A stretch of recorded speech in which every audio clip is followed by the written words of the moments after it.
na flashlight kiji nera natembaniriza ku program Pick of the Week nze Immaculate Nangobi ogibatuusaako wabula nga sinakweyongerayo njagala okubebaza okuba nga mwekomera ku flashlight notwala obudde bwo nogamba leero ngenda kukola ku flashlight ndabeka kyakapya ke bateereddeyo mwenna mbebaza wabula njagala bategeeza nti teweerabira kulikinga teweerabira kusharinga subscribinga sako no commentinga ku YouTube channel yaffe ya Flashlight uji njagala okusaasira abo mwenna abafiiriddwako abantu baabwe omukama abagumye ate era emyoyo gy'abakkiriza omukama agiramuze kisa n'okusaasira kaabo abalwazizaako abantu baabwe katusabe omukama katonda abasuuse oba olunaku lwaleero ndeese stories nyingi era nga mu zino olunaku olw'eggulo Uganda yakuzizza ameefuga ag'emyaka 59 wali ku kisaawe e Kololo.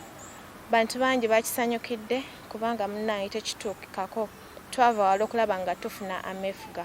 Wabula ku nsonga eno Jakana Nadduli agamba Uganda terina nsonga yonna kuza ameefuga kubanga tewali kyebaganyuddwamu okuva yafuna independence okutuuka olunaku olwaleero tewali kyebaganyuddwamu okuggyako bo bennyini abali mu buyinza okuganyulwamu kuba buli kimu basalawo okukyeddiza mu buyinza katumawulireko nga tubuulira ebisinga ku ebyo abantu bali bubi bigere 10 kuva mu kibuga Kampala osanga omwana tamanyi ngatto mu kyakyancha mawefuga mu Buganda wano bwetu bwe twali bigere 10 bukumi okyakyancha amefuga mu ntegereyo abaddugavu bannaffe batukozezza akajiti ng'abagwira ate babbeeyo okutusinga ani atusaddiye mu bufugo obwobumbula amefuga gaabwe nga bo nga bwe beefuze ne buli kimu bwe bakitutte ne tekitegeeza meefuga ku Bannayuganda meefuga gye bali kubanga buli kimu bakyefuze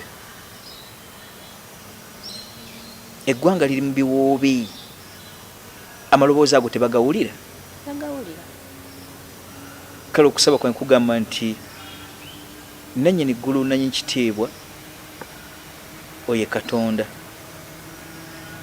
okusaba kwaffe kubeere nga kwawamu era nga kw'amaanyi nga kwamwanguka nti gwe watuwa ekinembe kino olw'ekigendererwa kyo abasinga kitayinza kumanya bwe kuba kuyiga amazima nti ddala ensi eyize bwe kuba kwemenya ke kaseera katuufu nti ddala kigwanidde twemenye naye okusalawo kwo kunaawe bwange ekitiibwa lubeerera ne Museveni mubi nnyo mubi ku nsonga y'emu Nadduli Abdu agamba kituufu Uganda buli mwaka ekuza independence yaayo oba ekuza ameefuga gaayo nga buli 9 Oktoba eba ekuza ameefuga wabula ku nsonga eno agamba kituufu Uganda yeefugidde emyaka 59 egy'ameefuga naye ku myaka 59 Obuganda kale ndowooza myaka 4 gyokka gye baaganyulwamu ate nga byali biseera byadda wabula ku ssaawa ya leero ku myaka 59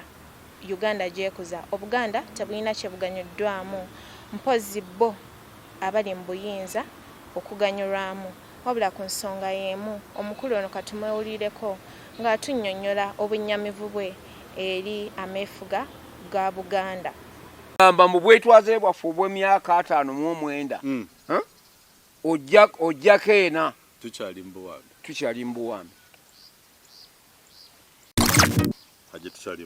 tetusoloza musolo tetukola kiki baatulekaawo ng'ekifaananyi naye nze kyenkugambye nti omukulembeze yenna alijja nga ategeera bye twogerako agenda kufuga Uganda kabe kasingenda okumugamba nti tiwakulonda tutambule butambuzi twanga tujja kubanga tweyagala era nga tweyimirizaawo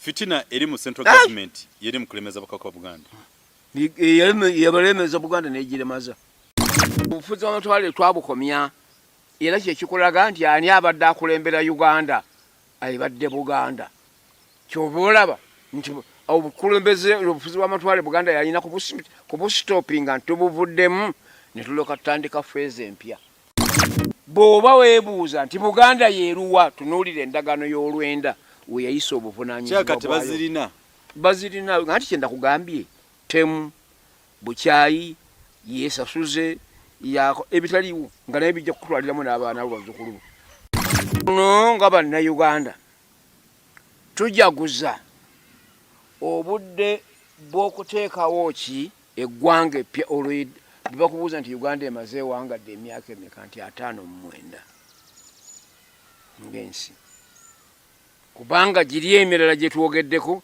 gibadde ng'obukulembeze bwa buganda nonfuna tulina okujaguza olw'ekyo tebakyatulondera gavana n'abagindi najja wano butereevu nkomyewo n'omwami atamanyirwa bamafiya ng'olwomba njogera kutamala emirundi emabega kawo namubaleeterako ng'alumiriza lwabwogo okumulemesa okufuna akasente ke kasuubira okufuna omukulembeze w'eggwanga his excellence Yoweri Kaguta Museveni wabula olunaku olwaleero ategeezezza nti ku nsonga egenda mu maaso mu ggwanga ey'ebijambiya alumiriza Kano Kaka gwe baakwata okuba nga ensonga eno agimanyiiko era n'ategeeza gavumenti oba poliisi bwe babanga mbutuufu bagala kukola bwenkanya eri abantu omwami ono bamunywereze ddala ayogere ebisinga ku ttemu erigenda mu maaso mu ggwanga kuba alina kyakimanyiiko omwami tamala emirundi saba mwewulireko ng'atunnyonnyola ku nsonga y'okukwata Kano Kaka.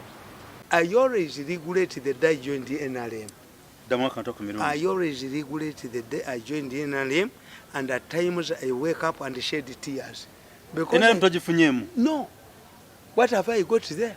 Apart from after serving you with dedication and commitment.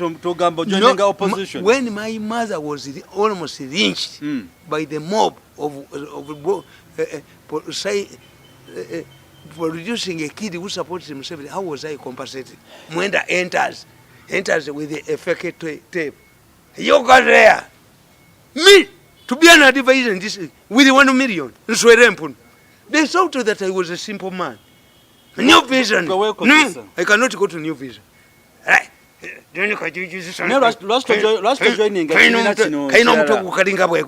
can give me only a job. Can't give it to your man. Benyon don't cast some to come. Do you know? Akatabanika Kajij. I can work in media center. Me, I can work in New Vision. Me, to work in New Vision is really never. A manager. Katwari are you? We agenda Muerekanga Gobarekero Mana Mutoiri. They want to put Kaka in a prison. This woman, Mbayo, was minister in charge of the president. He is supposed to be handling reports from all disease. You want to put her in a prison. Kaka, you want to put him in a prison. So, what happened? What type of a system that rewards you? What type of God Museveni is? Okumuereza with dedication and commitment. You are paid the way you are paying. Omuvudamu ennaku zino guloyamba Donald Museveni support wa Museveni to support wa NRM.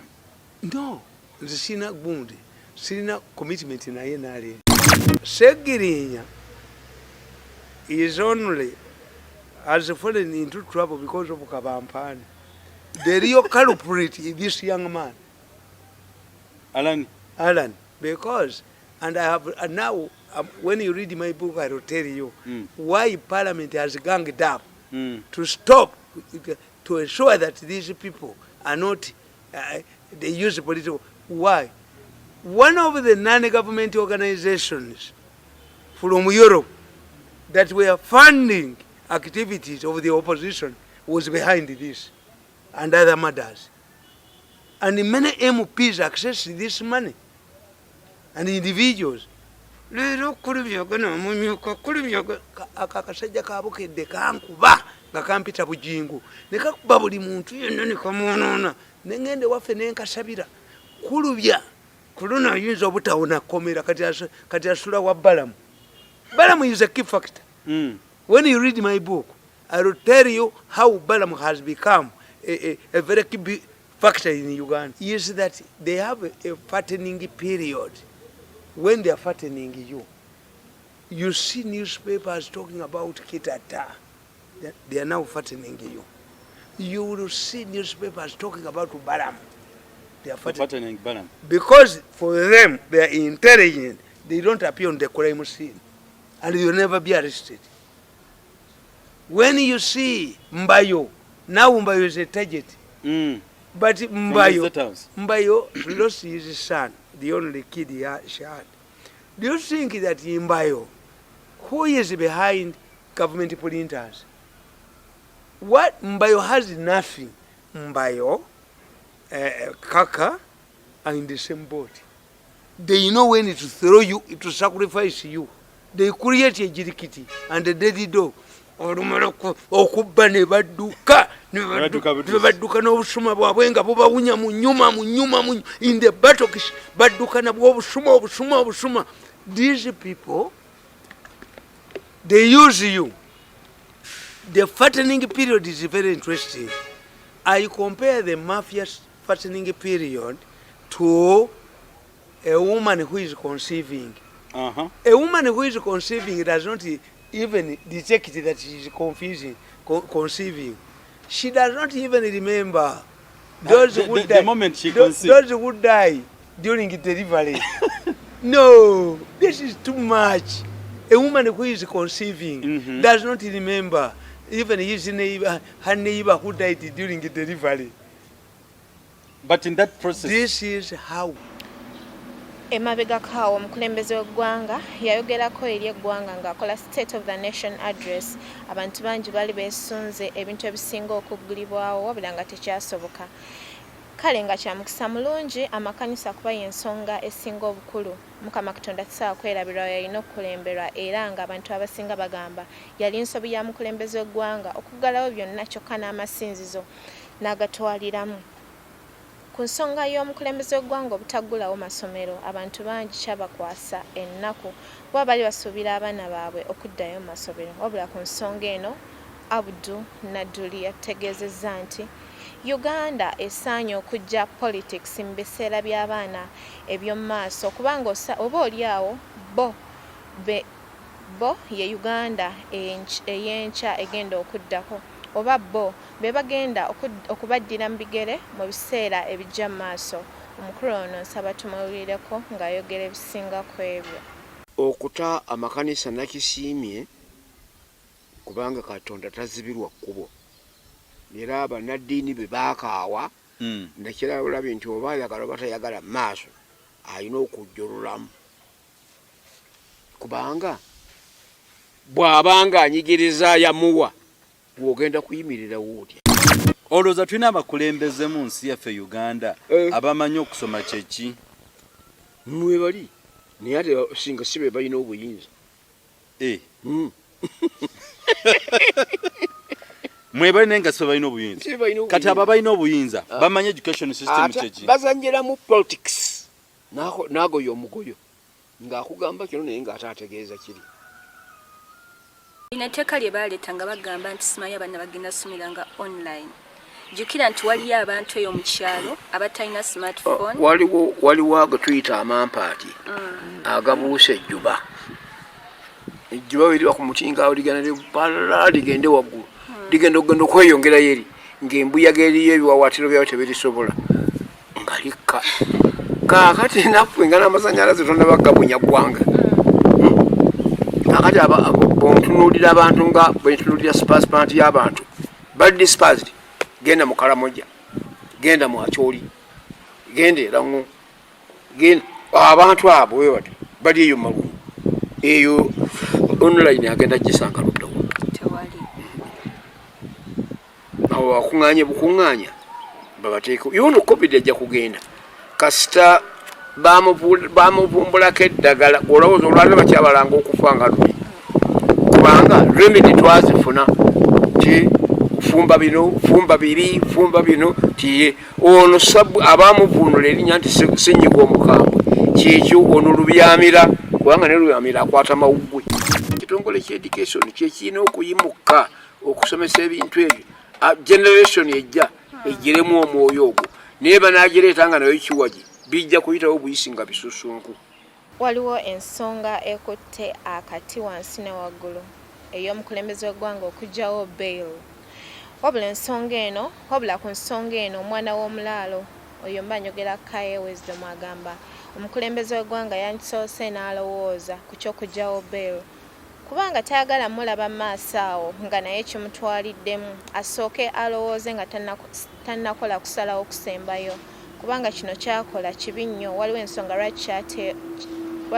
lwaki etteeka lino lyateekebwawo ate nga Uganda bweri tomanya ku nsonga eyo omwami ono amutegeezezza nti asooke yeerowooze kubanga liyinza omuzingiramu gye bujja awo mu maaso ssaako n'abantu be teyandiyagadde balaba mu bintu biringa bino mu maaso awo kubanga ayagala nnyo okulaba nga Museveni musanyufu. Omwami Kaye Wisdom bw'ati bw'atutegeezezza ku nsonga eno.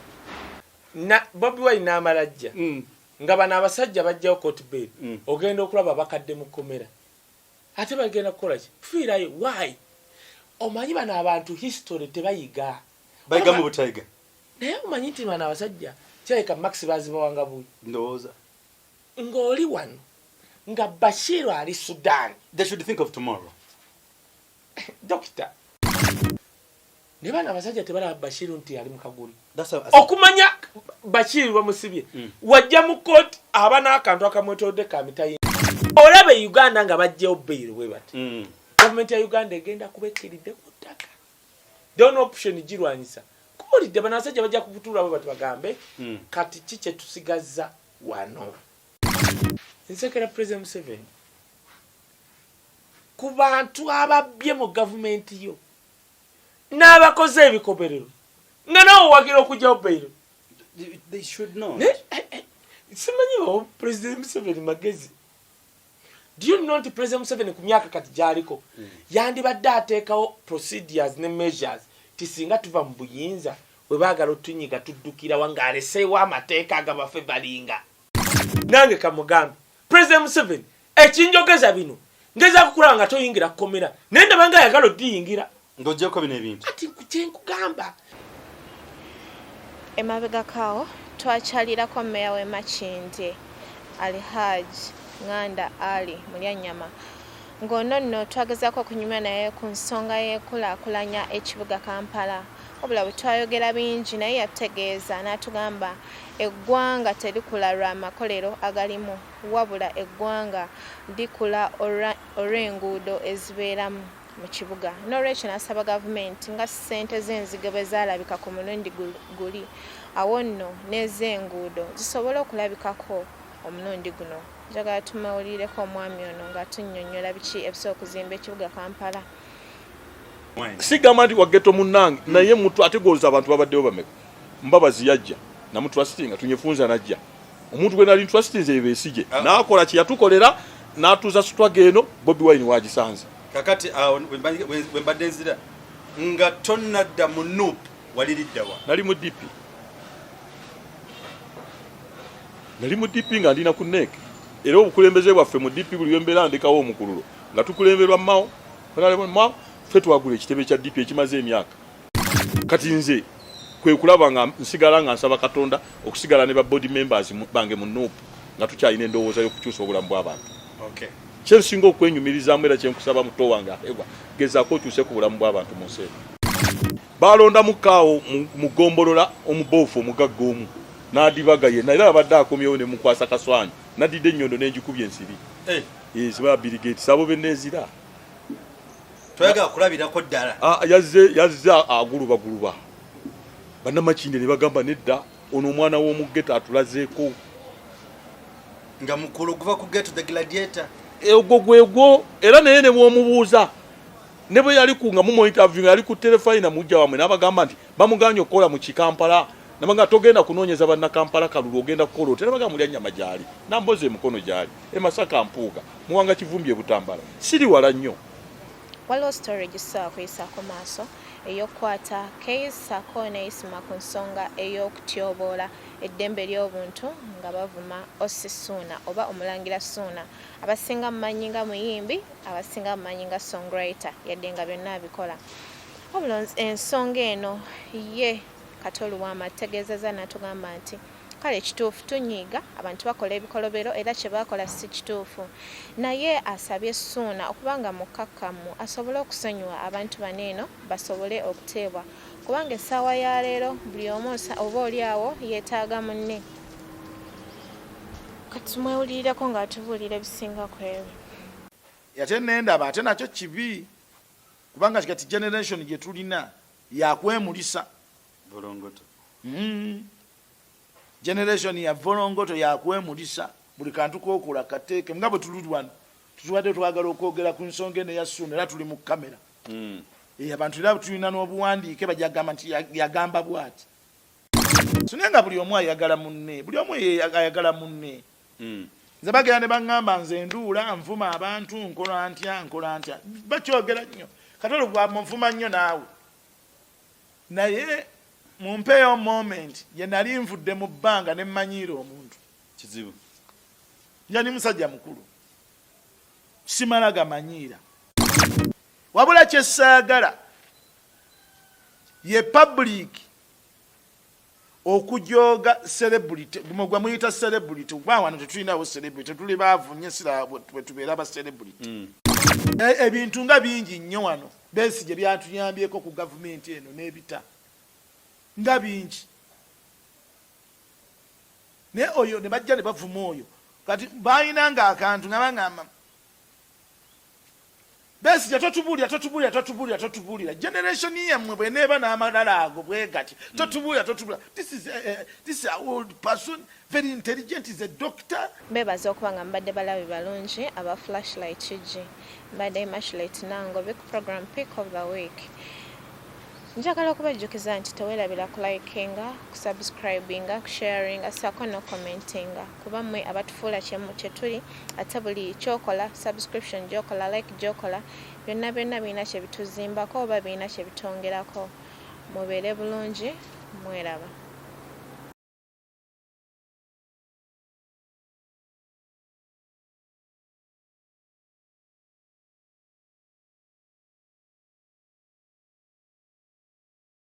bemanyi baba malala yazuula bino mu bisanja bisatu yazuula bino awokutte wafu ate wajjako wano mulanga abatasaaga zino channel zolaba ez'abadokita n'abamu abalangirako obulambo batya